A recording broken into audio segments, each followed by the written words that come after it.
Come build a new sheep paddock with a Kemosabe ranch. All right, for our sheep paddocks, we're using a 1/2 inch diameter fiberglass rod. That way it doesn't conduct to the ground, so it's not causing any grounding issues. We put these clips on there. You can see there's the squeeze clip, it's like a spring. So you slide it up and down to your adjustment. You take it, put it in the ground, then we use this dead blow hammer.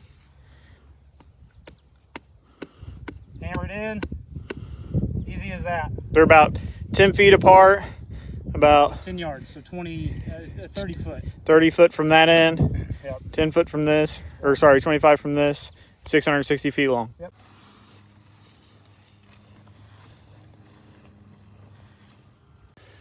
All right, so what are we doing here, Jeremy?